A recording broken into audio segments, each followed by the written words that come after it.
Chapitre 1. Je pousse la porte et j'entre. Seuls quelques néons cachés dans le décor éclairent la pièce. Un brouillard serpente entre les pierres tombales, d'où sortent des mains décharnées. Des yeux luisants me scrutent, tandis qu'une musique d'orgue accompagne mes pas. De temps en temps, un cri d'horreur retentit, suivi de ricanements sinistres. Autant dire que j'ai déjà connu des endroits plus accueillants. J'écarte les toiles d'araignée, indifférent aux pattes velues qui me caressent le visage, quand enfin je l'aperçois. Posé sur un échafaud, au pied d'une guillotine à la lame poisseuse de sang, se trouve un panier d'où dépassent des cheveux gris. Ma montre connectée m'incite à me dépêcher. Plus que 10 minutes. En 3 bonds, j'arrive devant le panier et en extrais la tête coupée que j'envoie rouler entre les pierres tombales. Strike et bingo! Le double fond de la malle cache une bourse fermée par un ruban. Des dizaines de diamants. Il y en a pour des millions d'euros. Ça en fait de l'argent de poche. De quoi m'acheter des skins sur Fortnite jusqu'à la fin de ma vie. Mais pas le temps de rêver. Une main puissante s'abat sur mon épaule et me jette contre la guillotine. J'en ai le souffle coupé et des chandelles qui font la chenille dans ma tête. Mon agresseur? Rien d'autre que la créature de Frankenstein. Non, je n'exagère pas. Un bon 2 mètres, un gilet en peau de mouton troué sur le dos et un gros crâne avec une vis rouillée plantée dedans. Ouh, qu'il n'a pas l'air content, le Frankie. Surtout que j'aperçois derrière lui un zombie et une momie, tous bien décidés à faire du carpaccio de pot-au-feu, en référence à mon nom de code au sein de la cellule 24. Dossier Mathieu, pot-au-feu. 14 ans, 3e année à la cellule 24. Orphelin. Point fort, tireur d'élite. Peut retenir sa respiration près de 3 minutes. C'est désamorcer une bombe avec un trombone et un chewing-gum. Point faible, susceptible et râleur. Allergique à la noix de coco. Bon, les gars, on va pas se fâcher, hein. Vous voulez pas qu'on se fasse une petite partie de Uno, plutôt? La créature de Frankenstein pousse un grognement et se précipite sur moi. Dommage, mec. J'attrape la malle en osier et la lui jette dans les jambes. Emporté par son élan, il se vautre de tout son long. Et quand un type de 2 mètres s'étale comme une crêpe, ça fait des dégâts. Il se fracasse le crâne contre la guillotine dans un énorme clong. Même ses potes grimacent de douleur. Au suivant, les gars. Le zombie et la momie m'encerclent, mais c'est trop facile pour moi.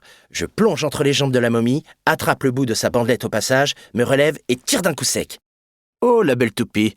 Il tourne sur lui-même sans s'arrêter. À ce rythme, le gars va vite être au bout du rouleau. Il titube et l'assommé d'un high kick retourné est un jeu d'enfant. Plus que le zombie à neutraliser. Et j'en aurais fini avec le casting d'Hôtel Transylvanie. Mais le mort-vivant a senti le vent tourner et court en direction de la sortie. Y a pas moyen, gros. Pas envie qu'il revienne avec une meute de loups-garous en renfort. J'attrape une hache qui traîne là et la lance sur le fuyard. Je ne rate jamais ma cible. Le manche percute le crâne du mort très vivant qui rejoint ses compagnons au pays des cauchemars. Coup d'œil à ma montre, plus que 4 minutes avant que la maison hantée n'ouvre au public. Je ramasse la bourse, me précipite vers la sortie, débouche à l'air libre et marque un temps d'arrêt. Les visiteurs se pressent devant les stands. Il va falloir la jouer serrée. Je viens de repérer les agents de sécurité qui se feraient un chemin pour me choper, et je ne peux pas les affronter au milieu de toutes ces familles. Ils ne sont plus qu'à quelques mètres. Ça sent le pâté. Je regarde autour de moi, des autotamponneuses, un manège pour les tout-petits et un stand de pêche au canard. Genre, je vais me fighter avec une canne à pêche en plastoc. Des cris attirent alors mon attention. Je tourne la tête et souris. Un manège à propulsion. Le principe est simple. 2 personnes sont attachées à l'intérieur d'une boule grillagée, maintenue au sol par un système de câbles tendu à l'extrême. Quand ces derniers se relâchent, la boule est propulsée en l'air avant de retomber, freinée dans sa chute par les câbles. Ça devrait faire l'affaire.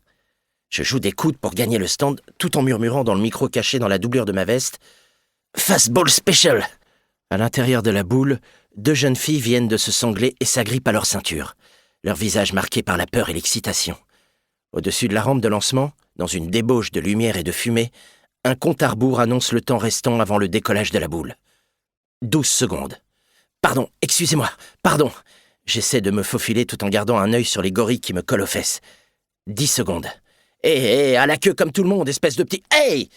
Un touriste m'a attrapé par le col en pensant que je cherchais à les doubler.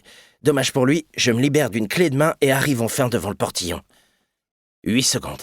J'enjambe la grille de sécurité. Les protestations se transforment en cris d'effroi. Qu'est-ce qu'il fait? Arrêtez-le, il est fou! Mais dans sa cabine isolée par la musique techno crachée par les enceintes et le regard rivé sur son téléphone portable, l'employé de la fête foraine ne capte rien. 3 secondes. Je saute sur la boule sous les regards exorbités des deux jeunes filles, grimpe sur le sommet comme un écureuil et... Hi-ha! Bon, on ne va pas non plus s'inventer des films, ça reste une attraction, pas une navette spatiale. Mais ça sera suffisant. J'atteins le sommet de ma trajectoire, genre 3-4 mètres, et je tends les bras et les jambes d'un coup sec. Aussitôt, des ailes en tissu se déploient entre mes bras et mes chevilles.